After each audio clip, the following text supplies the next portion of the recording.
Bienvenidos a Radio Uruguay 1050M, bienvenidos a La Máquina de Pensar. ¿Cómo les va?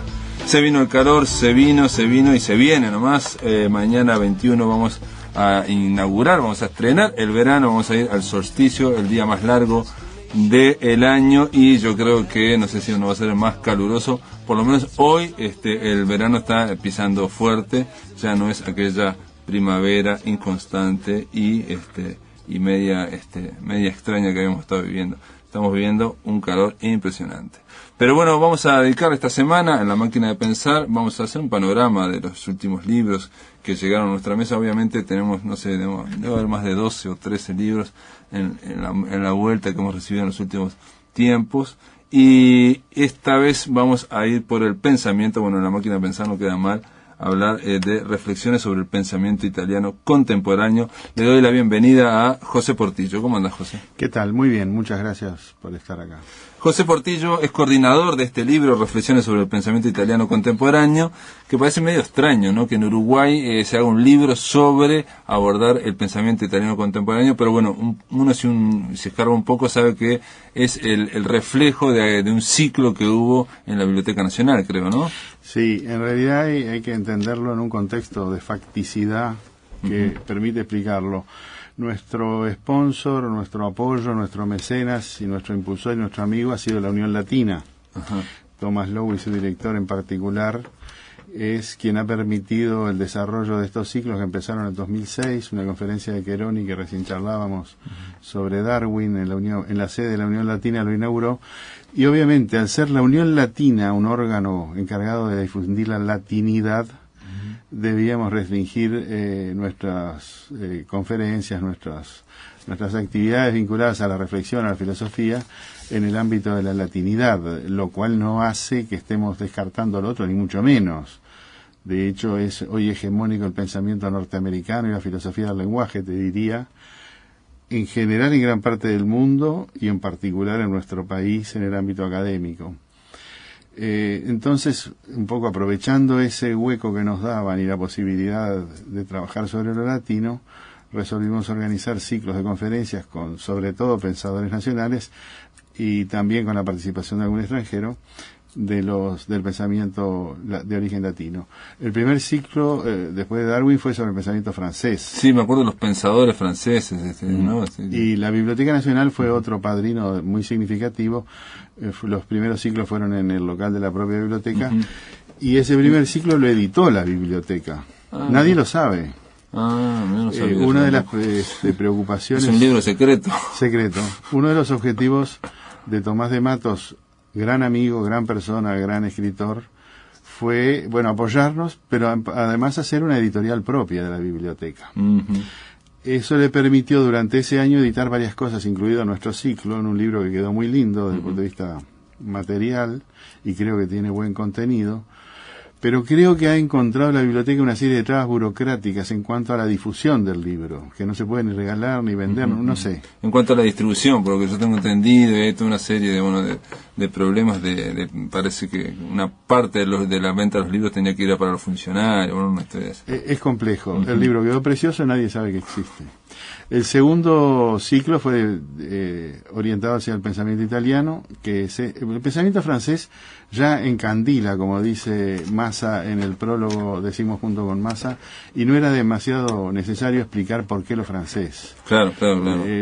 Uruguay, o el Río de la Plata y Uruguay en particular han tenido una atracción por lo francés, hoy mucho menos. A principios del siglo XX era indiscutida en todos los ámbitos académicos, artísticos, literarios, filosóficos.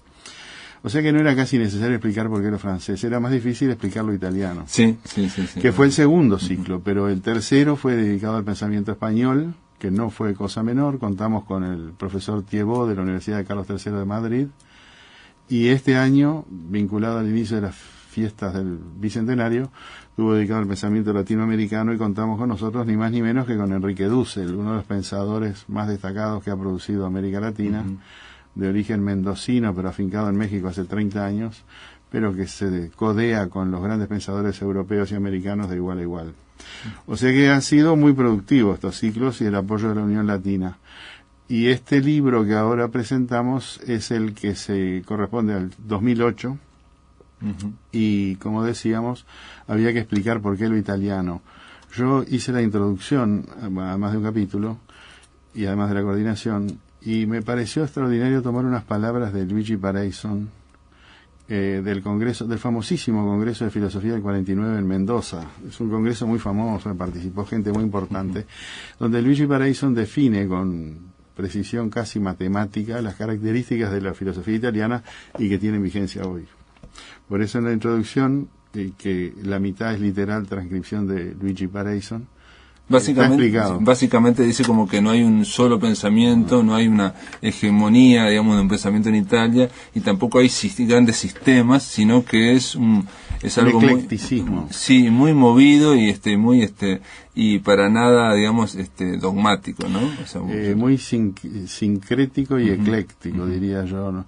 Las corrientes en Francia fueron mucho más marcadas: la fenomenología, el existencialismo, luego el estructuralismo, el postestructuralismo, el heideggerismo de izquierda. Pero los italianos tomaron eso y lo modificaron, pero además yo creo que los pensadores italianos han cambiado ellos quizás más que lo que los propios franceses a lo largo de su carrera intelectual.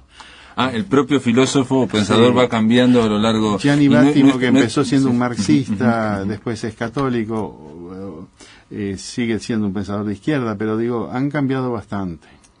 Ellos mismos a lo largo de su también carrera. capaz que tiene que ver con ciertas estrategias, digamos, para posicionarse como pensadores también, ¿no? Pienso porque en Francia parece que y eso lo habla alguien como yo, que estoy muy lejano a todo eso, pero parece como que los pensadores tienen que ser agresivos, mediáticos, tienen que ser, digamos, marcar la cancha, mover el avispero. En cambio, parece que importa más eso que la parte más, digamos, de elaboración. No sé, yo creo que siguen siendo enormes pensadores. Son distintos estilos, digamos. Sí, ¿no? Yo no sé si es producto de ellos o del conjunto de la sociedad y de los medios. Lo que sí es claro es que la presencia en los medios de los pensadores en Francia es casi una constante.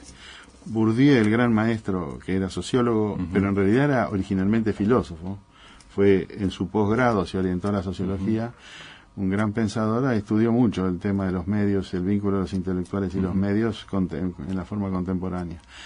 Pero en Italia yo creo que también bastante hay una presencia. Yo creo que en Francia la sola presencia ya define una escuela. En cambio en Italia... Bueno, por eso se hacen como escuelas, se hacen rivales, Italia, partidos, digamos, en ese sentido. Yo creo que en Italia es más difícil eso y que hay que decir qué pienso antes. No es necesario antes de ponerse la camiseta. Que Alain Badiou diga qué piensa, ya todo el mundo lo sabe. En cambio, yo creo que Agamben, por ejemplo, a pesar de la trascendencia y la trayectoria que tiene, es bastante más difícil que alguien lo sepa. Yo creo que también puede ser que influya lo que los franceses logran, incluso hoy en Estados Unidos. Foucault fue en los últimos años de vida un invitado permanente en las universidades americanas. Incluso él llegó a reconocer en alguna entrevista que le hubiera encantado radicarse en Estados Unidos, que era un ambiente mucho más abierto. Bueno, no sé si tenía razón Foucault, pero eso era lo que él dijo. Sí. Y yo creo que también esa atracción de los que hay de los franceses se da también en ámbitos académicos de muy alto nivel, como es en el caso de Estados Unidos. No tanto quizás de otros países europeos, ni España ni Italia. Y eso puede generar una cierta espectacularización, digamos, es probable, ¿no? De la persona o del pensador al posicionarse. La idea de destacar o decir algo siempre discutible, algo... Yo creo que además es peor en España aún con respecto a ese papel más secundario que tienen frente a la Academia Mundial en la filosofía en particular. Que diríamos que en la Europa continental está primero, y de origen latino, primero sin duda Francia, después Italia y último España. Thiébaut es un ejemplo, un indicador de eso es los libros. La venta de los libros, ¿no? Sí. Nuestras librerías, por ejemplo, no son las mejores, no están mal provistas, pero obviamente no es ni México ni Buenos Aires en materia de idioma español. Y los autores españoles no están en nuestras librerías. Los filósofos españoles. Sí. El año anterior al ciclo que participó Thiébaut estuvieron Mosterín y Sádava. Javier Sádava, sí. Yo participé en el Centro Cultural en una mesa con ellos. No eran muy simpáticos. son grandes pensadores Sí, sí. y tienen una producción increíble. Y Mosterino, una cosa que quedó indignado con el Uruguay, es porque no había un solo libro de él. Y el año que vino Thiébaut, al año siguiente, yo tenía que leer su obra, obviamente, fue casi imposible conseguir un libro de él acá, ni en Buenos Aires. Yo compré en Madrid por internet, bueno, hoy en día es muy sencillo conseguir, pero eso es un indicador de la preferencia que hay sobre ciertos autores que están en un segundo plano, sin duda. Bueno, cuando estamos hablando de reflexiones sobre el pensamiento italiano contemporáneo, la palabra la dice contemporáneo, digo, y estos ciclos que estás mencionando vos, José, es siempre de pensadores actuales que realmente están muy alejados de lo que es la opinión pública, incluso de la opinión de, digamos, o sea, no son grandes figuras, por decirlo, no son grandes cracks a nivel, digamos, del fútbol, por decirlo. El criterio para los pensadores que están incluidos fue exclusivamente el que cada uno de los que nosotros invitamos a participar eligiera. Claro, claro. O sea que no era un criterio de selección de tipo concurso que quedaban dentro de los mejores y fueran los peores en absoluto. Claro. Y puede haber gente más conocida. Por ejemplo, Courtoisie eligió a Luce Fabbri, que es una persona que en realidad siendo italiana, pero vivió aquí. Y toda su producción está aquí. Sí, quizás de los más conocidos sea el que elige Gatto, que es Norberto Bobbio, que es de una trascendencia y de una trayectoria extraordinaria. Pero Pablo da Silveira habla de Maquiavelo, bueno, y habla de alguien. En realidad, Pablo da Silveira habla de Maurizio Viroli. Claro, que da una versión de Maquiavelo muy diferente a la de los últimos siglos, ¿no? Pero en realidad el autor en consideración es Viroli, que sin duda, salvo Pablo da Silveira, en Uruguay quizás nadie conocía. No. Y según él nos señalaba, es de los especialistas contemporáneos en Maquiavelo más importantes y enseña actualmente en Inglaterra. También en el caso, bueno, vamos a hablar de tu caso, José. Es Giorgio Agamben, que yo no lo conocía en absoluto, pero ya es una cosa que me llamó la atención, es cuando dice que sacó un libro con Deleuze, ¿no? Entonces ahí ya... Tiene una producción impresionante. Sí, se señalaba antes de salir al aire que fue una situación casual. Un amigo también médico en Asunción, en un encuentro político, me preguntaban por Agamben y mi opinión, y yo en realidad conocía muy poco, más de referencia secundaria. Y bueno, decidí escribir sobre él, empecé a leer, conseguí prácticamente toda la obra que se había publicado de él, incluso en italiano y en francés, tengo algún libro. Y fue más fácil conseguir, estuve en Italia justo por coincidencia de paseo, y era difícil conseguir libros de Agamben en Italia. Cierto que no estuve en las mejores bibliotecas, librerías. De cualquier manera, me resultó un pensador muy interesante. Llegó a ser discípulo de Heidegger, es traductor y experto conocedor de Benjamin, y además es un heredero del pensamiento de Foucault, del cual yo me he ocupado bastante. Y lo que más me interesa, y ha sido muy denostado Foucault últimamente, yo creo que sigue teniendo un valor enorme. Lo que pasa es que con todos los pensadores ocurre, digo, una vez... hay modas. Exacto, había un escritor, Antonio Gala, que hablaba una vez de Lorca y de Miguel Hernández, decía, el problema con un poeta que se pone de moda es que luego pasa de moda. Y ponía el ejemplo de Miguel Hernández y lo brillante que había sido en una época, después Yo creo que Foucault también tuvo un auge muy grande, decíamos también en las universidades americanas en ese momento que él era un invitado de lujo. Y acá en las universidades de acá también, ¿no? Sí, yo no sé si tanto, pero a su vez estuvo muy vinculado a las cuestiones de salud, también es un tema por el cual yo llegué a Foucault. Foucault es hijo de médico, y quizás médico frustrado. Después fue psicólogo en su formación original, y después se dedicó a la filosofía y a la historia, la filosofía y a la historia del pensamiento. Y Foucault sí estuvo en Brasil, estuvo en la Universidad de San Pablo, estuvo en México, creo, pero las corrientes de pensamiento renovador del ámbito sanitario mexicano y brasileño trabajaban mucho. Lo cierto es que Foucault estuvo muy de moda y después empezó a ser muy crítico por criticado. Él era muy crítico, pero además empezó a ser muy criticado por muchas cosas. Agamben lo toma toda la cuestión del biopoder. O sea, toda esa cuestión que introdujo Foucault, que el poder sin duda está en las instituciones que tienen el poder, el Estado, la policía, bueno, todo lo que sabemos. Pero quizás más está fuera de esas instituciones. Esa famosa, la microfísica del poder de Foucault. Y yo leía después de haber, cuando yo escribí esto en 2008, Agamben estaba publicando otro libro, probablemente ya ha publicado varios más. Y en ese dice, en la introducción, que lo acabo de leer ese libro, que él le debe muchísimo a Foucault, o sea que él sigue reafirmando en forma absolutamente contemporánea un pensador como Agamben, la vigencia del pensamiento de Foucault en toda la crisis social, civilizatoria, cultural que estamos viviendo. Dice en un momento, en tu artículo, decís en un momento que todas esas estructuras de control social y de personal, incluso que están sobre nosotros, ¿no? Lejos de ir, digamos, retrayéndose o liberando, se han ampliado a extremos nunca vistos.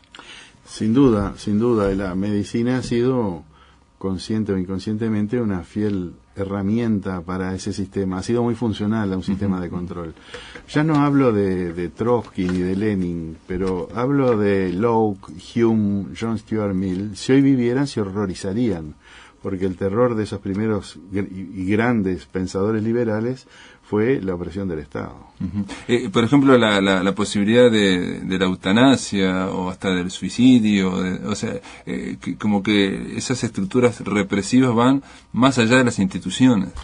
Sin duda. Yo creo que además hay una alienación, una reificación, una falsa conciencia, como la han llamado los distintos autores, producto de la acción de los medios y de la ausencia del pensar, ¿no? El pensamiento liviano, un poco lo que dice Gianni Vattimo, entre otros tantos, esa ausencia del ciudadano. Hay individuos, pero no hay ciudadanos. No hay ese sapere aude famoso de Kant, pero que no era de Kant, era de una epístola de Virgilio. Sapere aude, que es atrévete a conocerte. Pero la hizo la famosa Kant. Eso es hoy muy difícil.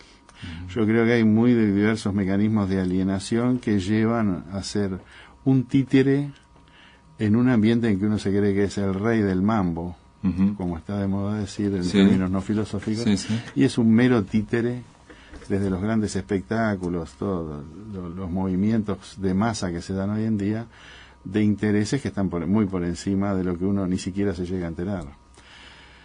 Creo que no me excluyo quizás de eso, ¿no? Y los médicos, porque no lo dije, pero José Portillo es médico, es especialista en pediatría, o sea, te vincula las dos cosas, ¿no? O sea, una larga carrera como médico y también el tema del pensamiento. ¿Los médicos qué papel tienen en esto?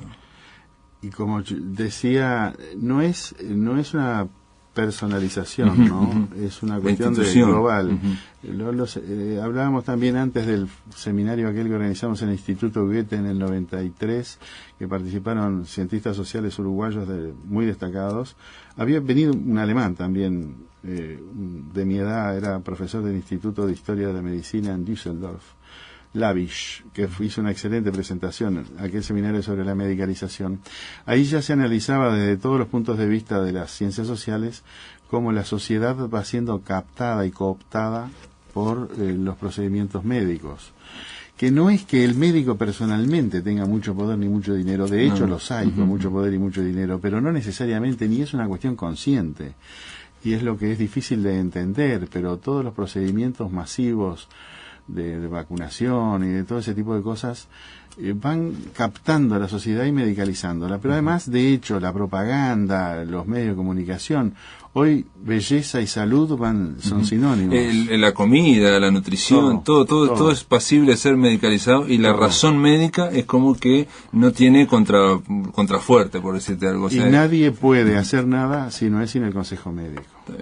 José Portillo, después de la pausa continuamos hablando sobre reflexiones sobre el pensamiento italiano contemporáneo, sobre este pensador que yo no conocía, Agamben, y también te voy a preguntar obviamente sobre temas de actualidad médica aquí en Uruguay. En el aire de Radio Uruguay, La Máquina de Pensar.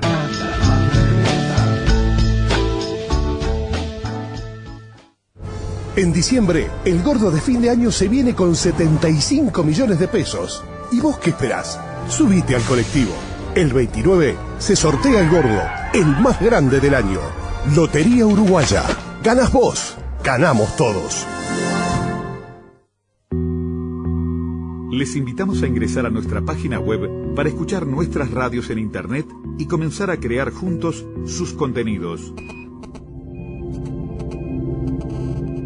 www.radiouruguay.com.uy www.radiouruguay.com.uy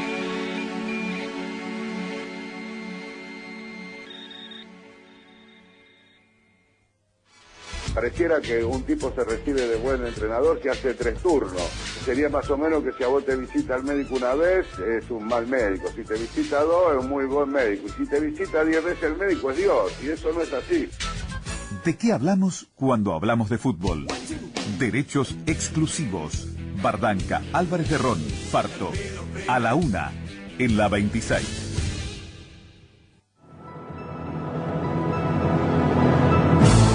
Una propuesta de diálogo en una sociedad para todas las edades. Espacio Vida. Conduce Silvia Tron. Espacio Vida. Los sábados de 8 a 9 en Radio Uruguay.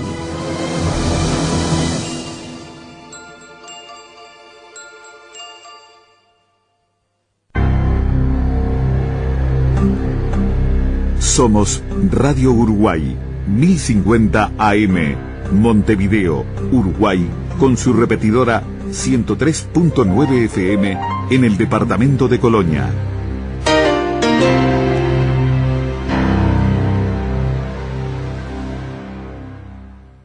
Atención, charlas, entrevistas o columnas que te perdiste o que querés volver a escuchar, las encontrás en el blog de La Máquina de Pensar.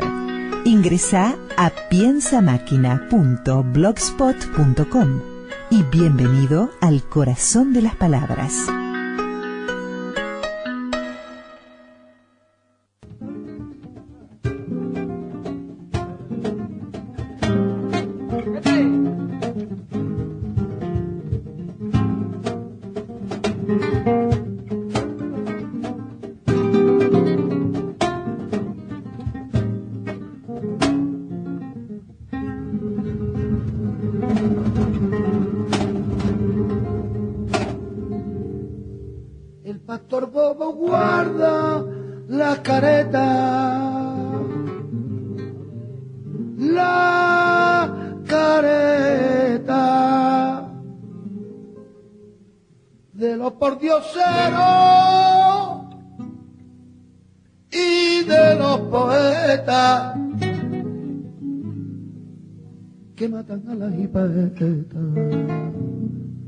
Cuando vuelan por la agua quieta,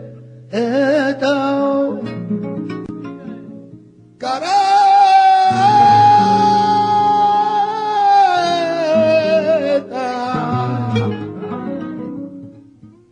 de los niños que usan la puñeta y se pudren debajo de una aceita.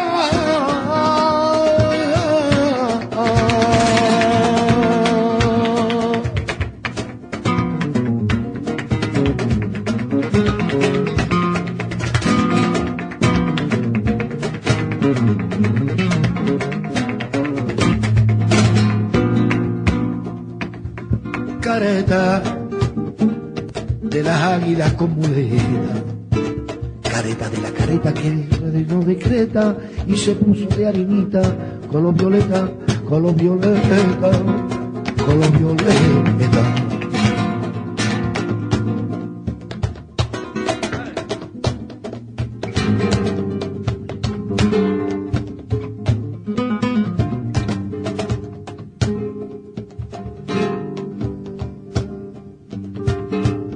Caballos se pudren la teta y se pudren lleno la veleta, las águilas usan la puñeta y se llenan de fango bajo el cometa y el cometa devora la gita a que rayaba el pecho del poeta. Balao, balao, balao, careta.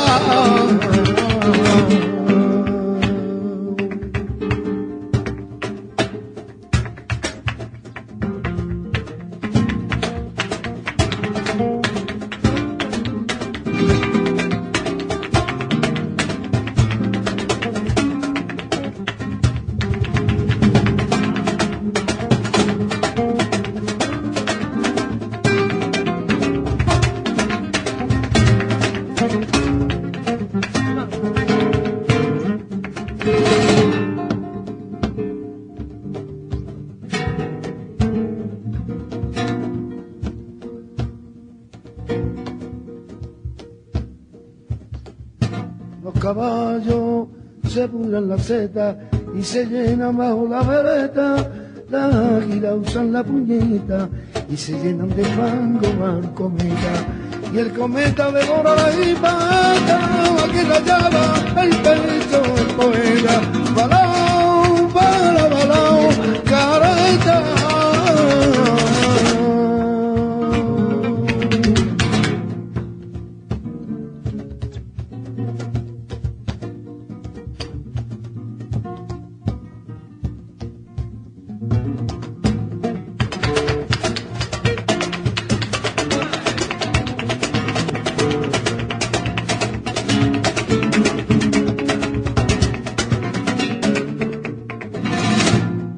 Europa se arranca la teta, Asia se queda sin luneta. Y América es un cocodrilo que no necesita careta. Ay, ay, ay, ay, ay.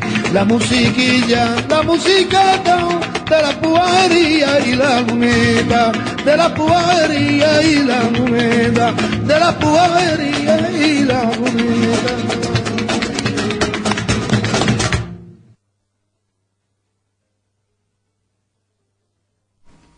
Estamos escuchando a Morente, el cantador flamenco fallecido recientemente, y a Lagartija Nick, un combo ahí que se hizo en un disco que se llamó Omega en 1996.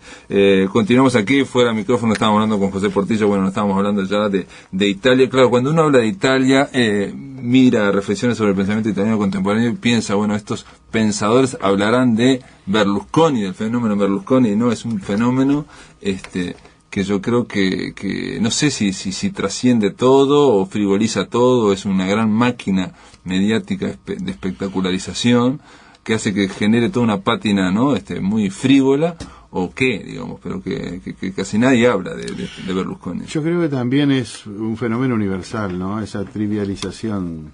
Uh-huh. Yo leía una entrevista que le hizo El País ayer acá, o anteayer a Aroxa, el caricaturista, y señalaba que en Uruguay es un país que se ha caracterizado por hipertrofiar o aumentar lo trivial y trivializar lo importante. El que piensa en este país pierde. Yo creo que tiene bastante razón, pero creo que además es un fenómeno en este momento mundial, porque lo trágico, que eso pase en Uruguay, bueno, vaya y pase. Yo creo que se acabó Julio Herrera y Reisig, se acabó José Enrique Rodó, se acabaron esos grandes, Vaz Ferreira, bueno, y después Real de Azúa, todos los pensadores de toda esa escuela se terminó, y yo creo que ahí ya el Uruguay pasó a jugar en segunda división. Pero en el mundo entero pasa, porque es mucho más trágico que en Italia, una de las cunas de la cultura occidental, porque no estoy hablando ya de los romanos, estoy hablando de la Magna Grecia, de los pensadores como Parménides, de Elea, todos esos que en el sur de Italia ya estaban siendo los maestros. Claro, ya eran de griegos, Platón. Estaban en Italia, gracias. Eran los griegos de Italia, los griegos de que eran Colonia, los que admiraban Sócrates y después Platón, y de hecho Platón va a Siracusa en su intento de actividad política. O sea que Italia es una cosa impresionante, porque después de los etruscos, a partir de los etruscos, la producción cultural es extraordinaria, es lo más elitista en materia cultural, y que ahora tenga un fenómeno de ese tipo es realmente patético. Pero lo más patético es que es en una democracia. Sí, yo te decía fuera de micrófonos que Umberto Eco hoy había hecho unas declaraciones, obviamente diciendo que él había nacido, tiene 80 años ya, Umberto Eco nació bajo el fascismo y que esperaba no morir bajo un gobierno de Berlusconi, y criticaba diciendo que, bueno, que lo de Berlusconi no era ni populismo ni fascismo, que él pensaba que era una especie había hecho una especie de un combo ahí con los medios de comunicación, para hacer una democracia no representativa. O sea, y él planteaba que Berlusconi tiene un 30% del electorado, pero tiene mayoría absoluta, en fin. Bueno, cosas de Italia, pero que valen la pena, bueno, un poco hablando del pensamiento italiano. Que en el autor que vos mencionás, que se llama Agamben, Giorgio, él me llamó la atención que actuó en una película de Pier Paolo Pasolini. Yo digo, pero te demuestra también, ¿no? Pasolini, un tipo también de pensador, un tipo poeta, un tipo cineasta. Yo no he leído muchas cosas, pero incluso lo que ha escrito Pasolini es de un valor extraordinario, además de sus películas. Sí. Y dicen que era una personalidad extraordinaria. Como crónica. Pero bueno, esto muestra que los intelectuales europeos, en particular franceses e italianos, los intelectuales, hoy en día ya no la sociedad en su conjunto, tienen una preocupación enorme por el arte, siempre la tuvieron. Uno leyendo filosofía se da cuenta que son eruditos en el arte, cualquiera que lea, en Francia o también en España, pero y en Italia. Ahora, Agamben es un caso particular, porque ahora si viste el cargo que él tiene es en la Facultad de Arquitectura, en el Instituto de Arquitectura de Venecia. Es profesor de iconografía. O sea que él es un tipo que está vinculado al arte ya profesionalmente, más allá de un filósofo que entiende de arte. No, pero aparte por lo que vos planteás de su proceso intelectual, primero él, como muchos pensadores, se centra en el lenguaje, ¿no? O sea, no solamente saber qué es la verdad o qué es lo que pienso yo de la realidad, sino cómo la pienso, ¿no? Qué es con qué la estoy pensando, ¿no? En el lenguaje. Y del lenguaje pasa al arte, ¿no? A la literatura. Pasa sí, la cuestión tiene mucho que ver con la etimología, y eso yo creo que influyó, lo digo yo en mi artículo. Él fue discípulo de Heidegger, ya Heidegger era viejo, todos conocemos lo que fue Heidegger, cómo diseca las palabras, cómo, bueno, también ha sido criticado por eso, pero a mí me resulta extraordinariamente interesante cómo va hacia atrás en la etimología, encontrando, haciendo una hermenéutica del lenguaje. Bueno, por eso Heidegger dice que para hacer filosofía hay que hablar griego o a lo sumo alemán, pero no otro idioma. Y yo creo que tiene mucho de parentesco con Heidegger ese método que usa Agamben, ¿no? Cómo empieza a disecar la palabra y va hacia atrás buscando los conceptos en el lenguaje.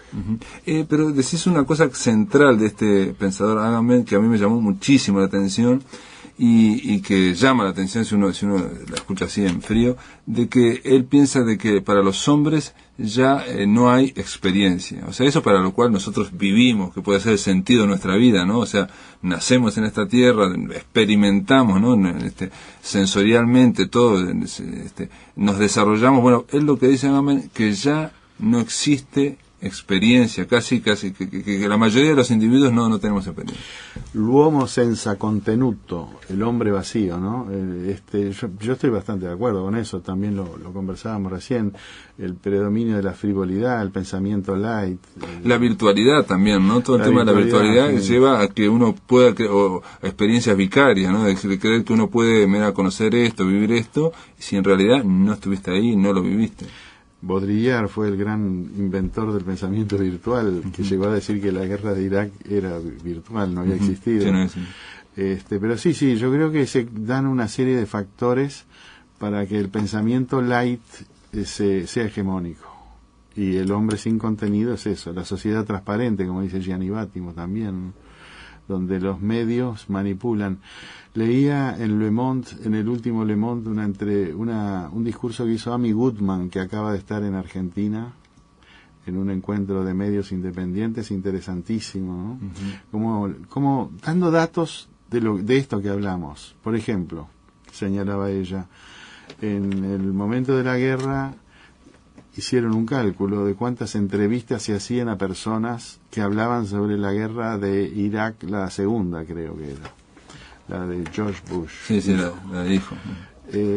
Creo que de 400 entrevistas, 397 habían sido a personas que estaban a favor de la guerra y 3 a personas que estaban en contra. La opinión pública, obviamente, y en particular la de Estados Unidos, que no es una opinión pública muy sólida, obviamente estaba a favor de la guerra. Y después, con el correr del tiempo, señala a Amy Goodman una cantidad de otros hechos, desde movilizaciones con militares en actividad uniformados desfilando contra la guerra, que no trascienden, porque las grandes cadenas orientan la forma de pasar la información, que es una forma de manipulación y de alienación. Y en tanto se generan contextos de no pensamiento, se reproduce el no pensamiento. Pero José, ahí en contrapartida a eso se podría decir que hay una los medios a través de las redes de internet, a través de todo lo que es alternativo, a través de toda lo de WikiLeaks ahora, o sea, se podría decir que esa caracterización que estabas haciendo como de el gran hermano de George Orwell, ¿no? O sea, parece que no es la más. Hace 2 semanas estuve discutiendo con Sandino Núñez y me decía que Orwell se equivocó totalmente, que no tiene nada que ver y que lo que hay precisamente ahora es cómo enfrentar la banalización del pensamiento, pero porque hay una gran porosidad de información. Sin duda, y es buenísimo, y WikiLeaks debe ser lo más bueno, lo mejor que ha pasado en muchos años. Pero lo señalaba Amy Goodman con datos. Los medios independientes de libre pensadores y de grandes intelectuales en una sociedad como la norteamericana pasan desapercibidos y es muy difícil luchar. Es como un partido de la Liga Guruyú contra un equipo de primera división. Pero me parece fundamental eso de los medios, y de cualquier manera van surgiendo elementos contrahegemónicos, y propio incluso en Estados Unidos muchos episodios extraordinarios han sucedido como consecuencia de lo que es la prensa. Pero ella cuenta también en ese mismo discurso cómo fue apaleada y apresada cubriendo como periodista acreditada con todas las de la ley la Convención Republicana. O sea, los medios masivos tienen todavía una hegemonía muy grande. Yo creo que todas esas contrahegemonías van todavía a tener un tiempo va a llevar mucho tiempo para que sirvan para contrarrestar. De hecho vemos, y lo que decimos de la sociedad italiana y francesa, ¿no? ¿Quiénes la presiden? El nivel intelectual que tienen esas personas, que son apoyadas por el conjunto de la sociedad. No es la enorme mayoría, ni la mayoría absoluta, pero es la minoría mayor. La minoría mayor. Ahora, cuando dice Agamben que me parece que no el hombre no tiene experiencia porque la ciencia médica transforma todo en un experimento, todo pasible de ser medicalizado, y donde dice que, por ejemplo, que hasta los poetas, eso me llamó muchísimo la atención, que los poetas ya no hablan de su vida, sino de la experiencia en el lenguaje, dentro del lenguaje, ¿no? Me parece que tiene que ver no solo con los grandes medios de comunicación y con todo esa esquema de dominación que puede haber, que existió hace 40 años, hace 100 años, sino con otra cosa, la falta de experiencia. Sin duda, y por ejemplo, entre otros, lo del biopoder, que es la otra línea de pensamiento que desarrolla Agamben, que hoy señalábamos continuando el pensamiento de Foucault, que nosotros hemos trabajado aquí bastante, pero todos ellos contribuyen a la pérdida del sujeto, de subjetividad.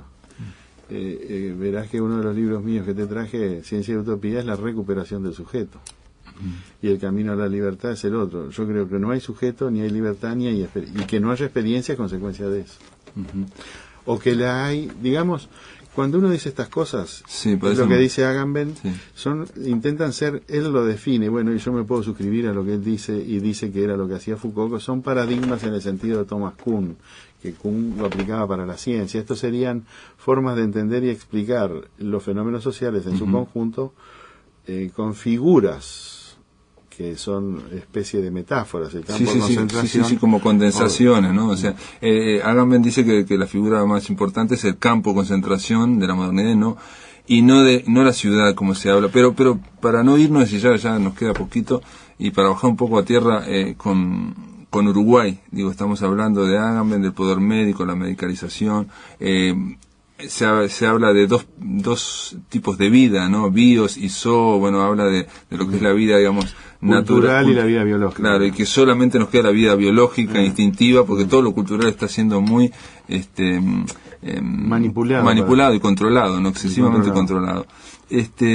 ¿Cómo leeríamos este conflicto que hay con los médicos en este momento en Uruguay, que es un proceso que se arrastra desde mucho tiempo, que ha ido desarrollándose y llega a esta condensación de choques brutales, con los anestesistas, donde hay señores que dicen que 120.000 pesos es muy poco como sueldo, cosas así que saltan. Se da una gran paradoja.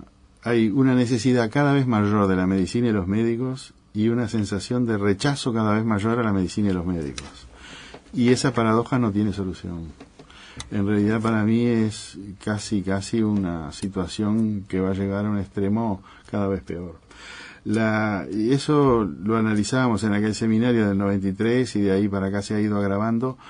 La gente, por un lado, pide todo, para todo el médico. Tomemos lo que yo conozco, las madres. Las madres de hoy no son capaces de solucionar absolutamente nada. Quieren la opinión médica para todo. El niño tiene 37 grados con 6 y están llamando a un servicio de urgencia que en otros países es para cuando chocó un ferrocarril. Claro. En otra época, yo me crié en casa de médico, desde niño oí hablar de medicina, mi padre es médico, todavía vive, fue profesor de pediatría y ha visto a la mitad de Montevideo seguramente. Se llamaba al médico a los 5 días. Los servicios de urgencia no existían. Había un sentido común, una capacidad de manejo, un equilibrio. La medicina es equilibrio, eso lo he dicho estos días varias veces. Hay un concepto central en Aristóteles, que es el justo término medio, que lo usa para todo. Y lo toma de la medicina, porque la escuela hipocrática que precede a Aristóteles señala que la clínica es eso, aplicar un conocimiento teórico en un caso particular, pero justo, no dar en el blanco, no exceso ni poco, ni sobrediagnóstico ni subdiagnóstico. Hoy en día la judicialización de la medicina, el temor a la demanda ha llevado al sobrediagnóstico.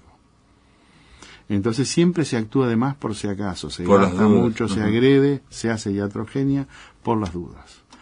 Pero eso es un reflejo de lo que pide la sociedad. Yo tengo un dolor de cabeza, ¿cómo no me hizo una resonancia? Claro, y la propia sociedad después, por un lado, reclama mucho y por otro lado no se ve satisfecha nunca, digamos, en ese sentido, ¿no? Por cómo me atienden mal, cómo me atienden tal cosa. Que es cierto que el sistema está cada vez peor porque el modelo médico no se ha cambiado, ni se va a cambiar, ni hay ninguna línea clara, fáctica, que tienda al cambio del modelo médico. Yo me fui frustrado, el otro día lo decía, lo vuelvo a decir, absolutamente de la Facultad de Medicina, después de 5 años en el Departamento de Educación Médica, intentando cambiar el modelo de enseñanza. Deshospitalizar la educación médica. Enseñarla. Hay un famoso epidemiólogo, Kerr White, que estudió en una comunidad cerrada en Estados Unidos, de 1.000 personas, digo las cifras aproximadas, 100 llegarían a consultar al médico, 900 nunca. Y de esas 100, unas 15 llegaban al hospital, ponele que 5 al CTI. La medicina se enseña sobre ese grupito, no sobre todo lo demás. No, acá sí, y en muchos lados, pero otros muchos lados han cambiado totalmente el modelo de enseñar la medicina. Y eso es parte de la explicación de hoy. Solo son exámenes, solo son especialistas, solo son pase a. Claro, y solo son cosas cuantificadas, analizadas, medidas en base a análisis. Y entonces, obviamente, en otro momento un padre tenía equilibrio, tranquilidad, llamaba a su médico. Hoy la mayoría de los madres no saben cómo llama el médico que lo ve. No tiene un médico que lo ve, solo lo ve en las urgencias. Bueno, hubo una vez un neonatólogo que me dio un consejo, bueno, a mí no, a mi mujer, cuando tuvimos el primer hijo, que dijo lo siguiente: usted tiene que tratar de actuar por sí mismo, porque una madre, salvo que esté loca, siempre acierta. Y entonces, tratar de buscar el sentido común dentro de ella misma, y aparte dijo, con su hijo, con su bebé, va a ser como si fuera una luna de miel. Los de afuera son de palo. Entonces tiene que encerrarse y ver cómo se desarrolla usted con su hijo. Pero las madres jóvenes de hoy no están en condiciones de eso, el trabajo, el no estar en la casa. La mayoría de los pacientes... Y insegura, ¿no? Una gran inseguridad. Absolutamente, gran inseguridad. Además, se da que en los sectores sociales más bajos, de menor poder económico, son cada vez más jóvenes. Y en el otro extremo superior, cada vez más viejas, entre comillas. Sí. Cuando yo era chico, una madre de 30 años era vieja. Hoy vemos partos de más de 40. 40, claro. Pero entonces ya también hay una cierta... La edad mejor nadie la está aprovechando. Muchos dirán, ¿mejor para quién? Pero desde el punto de vista de lo que la naturaleza previó, que es la década entre los 20 y los 30, no lo aprovecha ninguna madre. Bueno, José Portillo, te doy las gracias, nos pasamos bastante. Reflexiones sobre el pensamiento italiano contemporáneo, un libro editado por Trilce. Ustedes pueden por lo menos conocer a Agamben o Giorgio Agamben. Gracias por estar acá. Gracias a vos. En el aire de Radio Uruguay, La Máquina de Pensar.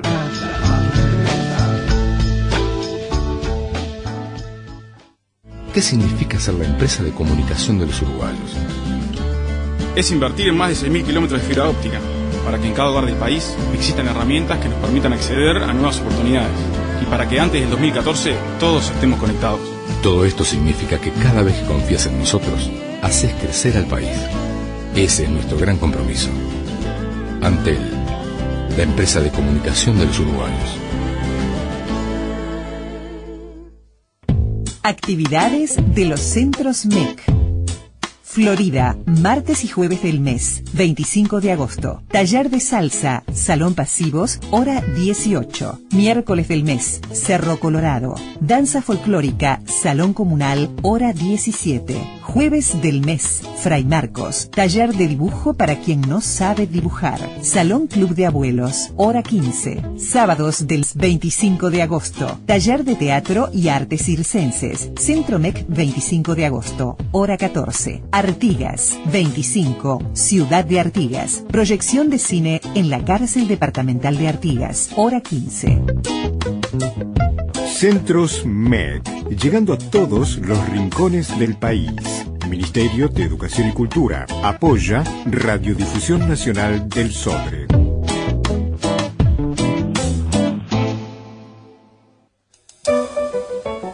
La noche se llena de radio. Se llena de radio. Antunes, Martel, Romano, Cardoso, Miliónico. Desde las 21 hasta el final del día, Visión Nocturna. En Uruguay, somos la noche. Somos la noche.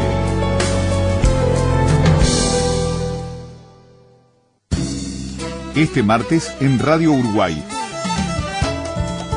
conoceremos al nuevo embajador del gobierno argentino, el justicialista Dante Dovena. El ex jefe de asesores de la presidenta Cristina Fernández encara la profundización del relacionamiento entre Argentina y Uruguay. De 10 a 12. Un acuerdo histórico de trabajo y capacitación entre la Cámara de la Construcción y los trabajadores del Zunca se firma ante la inminencia del crecimiento masivo de puestos de trabajo en el sector. De 10 a 12. Julio Sosa, el mito viviente del carnaval, decidió contar a Fernando Tetes y José Coso cómo se convirtió en Canela. De 10 a 12. Y nuevos anuncios de Antel con su presidenta, la ingeniera Carolina Cose. De 10 a 12. Con María Inés Ovaldía. Radio Uruguay. Periodismo con otro aire.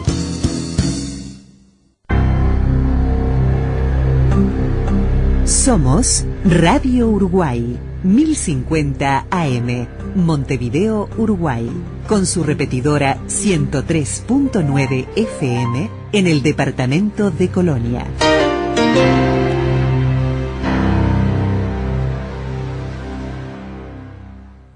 Atención, charlas, entrevistas o columnas que te perdiste o que querés volver a escuchar, las encontrás en el blog de La Máquina de Pensar. Ingresá a piensamáquina.blogspot.com y bienvenido al corazón de las palabras. La directora miró fijo a los padres. Con una condición, dijo: no puedo dejar que me altere la clase. Tendrá que llevar las alas siempre plegadas bajo la túnica. Este es uno de los minicuentos, de los 100 minicuentos que ganaron en Te Cuento Que en el 2010, en esta cuarta edición. Y la que escribió esto se llama Laura Chalar. Le damos la bienvenida desde Buenos Aires. ¿Cómo andás, Laura? ¿Cómo andás, Pablo? Laura Chalar, entre otras cosas, es crítica literaria, es abogada y es escritora, pero no por ese orden. El orden lo pones vos, el que más te guste. Está bien, está bien. En el 2005 publicó, por así decirlo, poesía con la editorial Artefacto. En el 2007, aquella colección de cuentos, El discreto encanto de la abogacía. También obtuvo una mención en un concurso de poesía de la Casa de los Escritores del Uruguay, La maravillosa Boda de Uruguay y Finlandia, un título hermoso. Es coeditora de la revista Versal, literaria Versal. Y aparte estás acabas de presentar ¿Por qué los poetas ingleses quieren morir en Italia?, un nuevo libro de microtextos. Ahí está, ese es el último. Y decime, ¿por eso lo editaste allá en Buenos Aires? En realidad sí, es un pequeño emprendimiento editorial que está en Buenos Aires, pero bueno, el libro también está en Uruguay, ya cruzó el río, cruzó rápido. Ah, sí que se puede comprar acá. Sí, en algunas librerías está. En las más importantes. No sé si en las más importantes, pero en las más lindas seguro. Está bien. ¿Y por qué los poetas ingleses quieren morir en Italia? Y vas a tener que leer el libro para sacarte la duda esa. Que no sé además si el libro responde a la pregunta, pero bueno, por lo menos trata de responderlo. Pero se trata de un libro de microtextos. Aquí no es frecuente, creo, en Uruguay, que se publiquen libros de minificción, de mini narraciones como estas. Estoy pensando en Gabriel Gali, Eduardo Alvariza. Hay pocos libros. Es un género un poco híbrido, porque también, o sea, hay algunos que son claramente poemas y hay otros que son claramente microrrelatos y hay otros que se pueden leer como cualquiera de las dos cosas. Es un género bastante raro, pero que a mí me gusta mucho, me gusta cuando lo leo en otras personas y la verdad que me gustó explorarlo, digamos.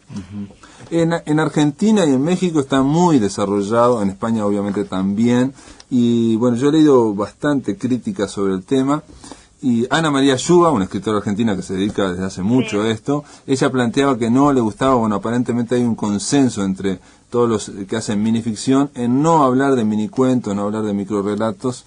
¿Por qué? Porque para no flechar la cancha. Ella dice que lo mejor es la denominación que sea más amplia posible. ¿Por qué? Por lo que acabas de decir vos. La minificción sería un espacio breve donde se encuentran distintos géneros, o sea, es el lugar de los no géneros. Cosa que, sí, yo creo que las etiquetas restringen en cierta manera, ¿no? Yo creo que acá lo que hubo, o sea, y acá voy a deschavar la trampa, fue una intención de huirle a la etiqueta de poesía, que ya sabemos que es la condena a muerte de cualquier libro. Pero en realidad yo realmente creo que son textos que trascienden los géneros. Entonces, la verdad que concuerdo con lo que vos decías, de que es mejor no ponerle quizás digamos, una etiqueta o categorizarlo, y que cada cual lo lea como más le guste, ¿no? Sí, en realidad eso es algo que tiene que ver con las últimas décadas. También se habla del impulso posmoderno por tratar de superar los géneros o de entrecruzarlos, mezclarlos. Pero la primera, de las primeras obras que hay de cuentos breves, ¿no? Es la antología, la antología de Adolfo Bioy Casares y Borges, y ahí, entre otras cosas, ellos seleccionan fragmentos de repente de una obra de teatro, una gran réplica teatral, leída sola, sin saber la historia, es un microtexto autónomo. Yo creo que todos los textos que son realmente ricos y realmente buenos, en cierta manera, escapan a cualquier limitación que uno les quiera poner. Un ejemplo que yo siempre pienso es John Donne, que era un poeta y clérigo inglés, que escribió, por ejemplo, escribió muchos poemas, escribió sermones. Y hay sermones que él, digamos, predicaba en la catedral de San Pablo en Londres, donde él era el deán. Y algunos de los sermones de John Donne, si vos los extractás o tomás fragmentos aislados, para mí son poesía pura, ¿no? Pero bueno, eso va en el ojo de cada lector y en el ánimo de cada lector, ¿no? Nosotros, me acuerdo que hace un par de años, creo que, ahora me acuerdo exactamente, entrevistamos a un escritor boliviano, Homero Carvalho Oliva, que él decía, un tipo muy simpático, un escritor también de minificción, y decía que él veía microficción, microrelatos en cualquier lado, dice, casi hasta en la guía telefónica. O sea, si lo vas mirando con una visión, buscar frases que sean como un relámpago, pedacitos de diálogos escuchados en un ómnibus, claro, en una terminal o en una cola de algún lugar, ¿no? Que digan con lo mínimo lo máximo, claro, y que generen un efecto. Y sí. Está lleno. En tu caso, digamos, acá yo vi en las selecciones afectivas, hay un par de poemas que son obviamente de prosa, y hay uno de medioevo. ¿Es lo mismo? Ese está en el libro, de hecho. Sí. ¿Por qué los poetas ingleses quieren morir en Italia? Ese está. Y sí, ese es un poco la propuesta. O sea, ojo que también hay en el libro algunos textos que son más clásicos, en el sentido que son más claramente identificables como una poesía o como un cuentito, si se quiere, y hay otros como ese que te cuentan una historia, pero a la vez no es el relato típico lineal que estamos acostumbrados a ver, sino que los personajes van apareciendo por ahí, quizás tiene la estética más de un cuadro que de un cuento o de un poema. O está anclado también en la reflexión o en la misma visión literaria. Sin duda. Por ejemplo, alguien me decía una vez, hablando de esta microficción, esto que estamos hablando ahora también, de que hay gente que lee ahora y te dice, no, esto, por ejemplo, esto de Laura Chalar no es un cuento, es poesía o es algo más que un cuento. Y me decían que en el siglo XIX, cuando Baudelaire y Mallarmé empezaron a escribir en prosa, o sea, poesía en prosa, lo que le decía la gente era que eso no es poesía. Eso no es poesía, claro, porque quizás la gente en la época de ellos estaba mucho más atada a los parámetros o a las reglas, que también en cierta manera son las que nosotros aprendimos en la escuela, ¿no? Que una poesía puede tener una rima sonante o consonante, o sea, todos esos parámetros, pero bueno, eso siempre existió. Si te pones a pensar, cuando los impresionistas expusieron sus primeros cuadros, también había gente que le decía, esto no es un cuadro, esto no puede ser un retrato, acá yo no veo un campo con gente haciendo picnic, sino un montón de puntitos. Y por eso, viste, me parece que también hoy en día lo bueno de la libertad que hay hoy, usada responsablemente, pero usada bien, es que podemos justamente, digamos, desatarnos de todos esos chalecos de fuerza que nos imponen las formas, ¿no? De todas formas, cuando hablamos de microtextos o minitextos, me parece, mi visión, es aquel texto que puede cumplir una función poética. Y función poética en el sentido muy amplio, en el sentido de que puede dar un universo, puede dar mucha información, puede comunicar una emoción, en fin, no algo que necesariamente tenga que tener un planteo, nudo y desenlace, como ocurre con la mayoría de los cuentos, ¿no? Claro, sí, son cuentos, en realidad son cuentos que empiezan en mitad de las cosas y a veces no tienen desenlace o el desenlace queda abierto, o sea, si es un